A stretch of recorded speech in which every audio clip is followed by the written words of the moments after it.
I'm Maggie Brown. I'm Gabby Stivers. I'm Brooklyn Wayland. I'm Dalton Looney.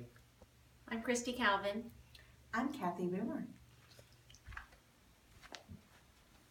If you'd watched the news at all in the past year, you'd know that police forces have been under fire from the public. Obviously, this is due to recent controversial cases of officer-involved shootings, but there have also been many false claims of misconduct made against them as well. It is because of this that body-worn camera programs should be implemented in departments across the U.S.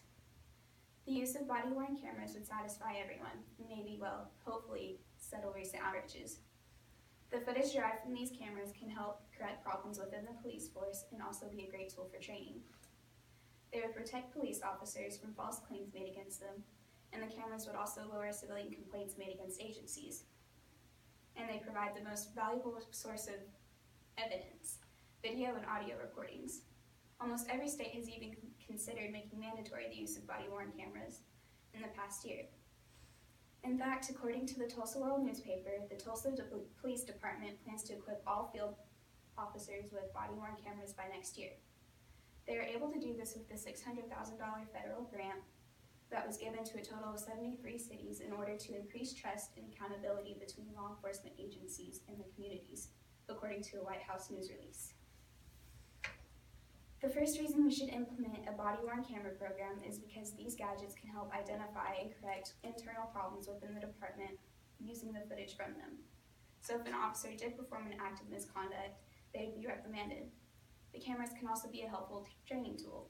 Trainers can use the footage of different scenarios from them and demonstrate the best methods to use in those situations, thus improving the performance of our officers and raising the standards for them, which also helps the citizens. Secondly, it would not only keep our public safer, but it would also protect officers from false claims made against them.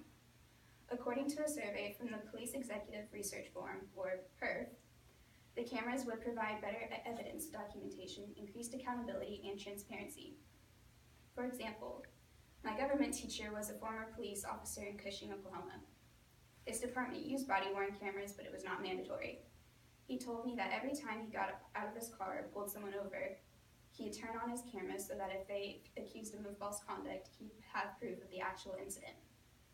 My government teacher isn't alone in his opinion. It turns out that many police officers are in favor for the cameras.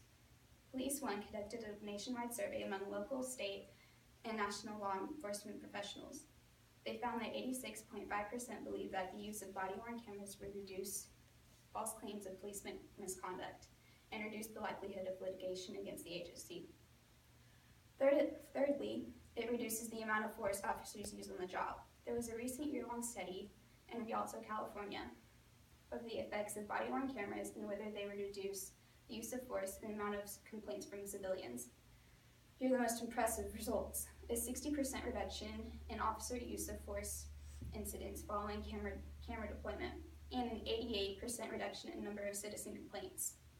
Their chief of police, William Fair, said whether the reduced number of complaints was because of the officers behaving better or the citizens behaving better, well, it was probably a little bit of both.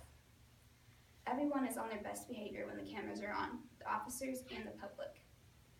Fourthly and finally, the footage and audio from these cameras are the most valuable source of evidence. The reason being, they can't lie. They're much more reliable than a bystanding witness account.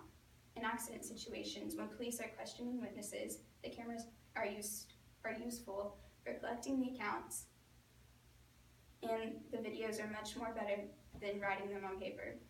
And in tricky situations involving officers to use force, it will show whether they used it appropriately. Such an incident happened right here in Oklahoma.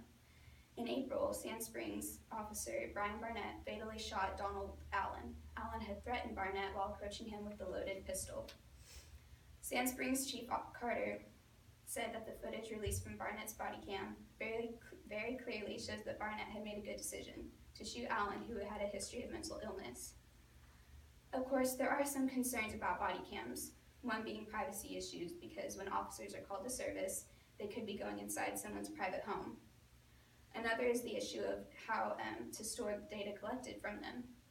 But as the U.S. Department of Justice states, it's all about balancing the privacy considerations with the need for transparency within the police department and we need to make careful decisions about when to activate the cameras when wearing them, who has access to the data, and how long it would be retained. So because the cameras would help correct wrong methods, are helpful training tools, lower civilian complaints, provide better documentation of evidence, and create transparency between law enforcement agencies and their communities, it is obvious that implementing the use of body cameras in the U.S. would benefit everybody.